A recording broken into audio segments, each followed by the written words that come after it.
time for the Longines Chronoscope, a television journal of the important issues of the hour, brought to you every Monday, Wednesday, and Friday. A presentation of the Longines Whitnor Watch Company, maker of Longines, the world's most honored watch, and Whitnor, distinguished companion to the world-honored Longines. Good evening, this is Frank Knight. May I introduce our co-editors for this edition of the Longines Chronoscope? Larry Lasser, CBS News correspondent, and Kenneth Crawford, National Affairs Editor of Newsweek magazine. Our very distinguished guest for this evening is Admiral Richard E. Byrd.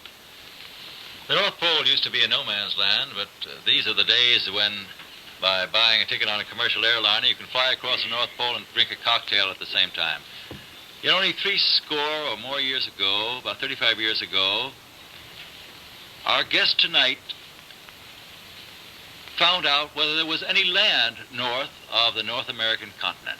He made that first discovery flight, and I must say that Admiral Byrd, our guest tonight, is not only our greatest living explorer, but he's been an inspiration to countless Americans. Admiral Byrd, you've been to both the North Pole and the South Pole.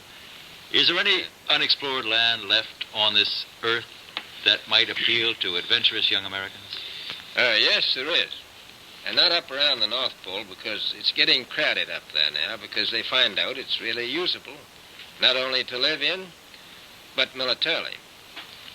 But strangely enough, there's left in the world today an area as big as the United States that's never been seen by a human being. I think it's quite astonishing that there should be an area as big as that unexplored. This is a tremendous So challenge. there's a lot of adventure left down at the bottom of the world. Well, Admiral, do you hope to see that? I do. Well, Admiral, Yeah. would you say that since you've been to both the extremities of Earth, are these expeditions to such far-off places, are they getting easier because of modern techniques, or is danger still close at hand? Well, it's a little risky, but nothing like it used to be with the old slow planes and the small cruising radius where we had to put down bases. We replaced the dog teams, and of course that was a big improvement. But now the planes go much faster and they're safer, and they have a much bigger cruising radius. You haven't got the danger of a terribly heavy load.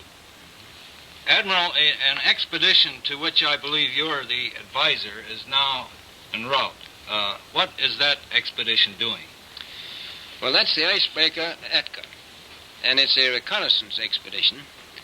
It's going down to the South Pole area to make certain observations and to look for some bases. They will be back in April, and they will report back, and upon the information we get from that undertaking, we will base the bigger expedition that's to follow. Is that very definitely planned, or is that... That is being planned right now. So I'm willing to say to you that there will be a number of expeditions that will follow, I think, year after year, at the bottom of the world, because the government has really become interested. Well, Admiral Byrd, I can understand, I think everybody can, the interest in the North Pole because it's so near our greatest challenger, Soviet Russia. But why this interest in the bottom of the world? Nobody living down there, is there? No, it's pretty cold. There's only one permanent resident, that's the emperor penguin. The little ones live further north. I tell you one reason they're interested. It's by far the most valuable, important place left in the world for science. That's why the scientific groups all over the nation are really interested. But more important than that, it has to do with the future of the nation, those to come after us, or even during your lifetime. Because it happens to be an untouched reservoir of natural resources. And, as the world shrinks with an ever-increasing acceleration, far-flung places, once useless, like we thought the North Pole was, and no man's land, become very useful.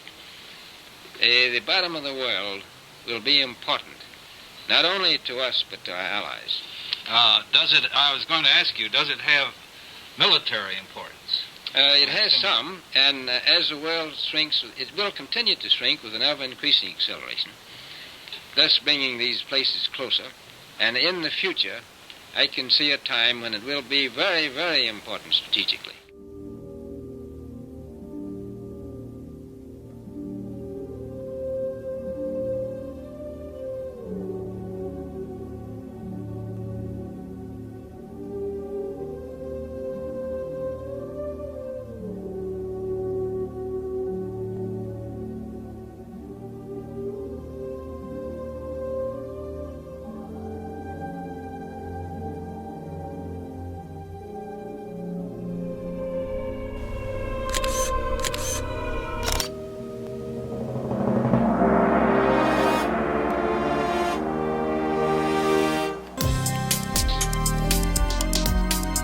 You like?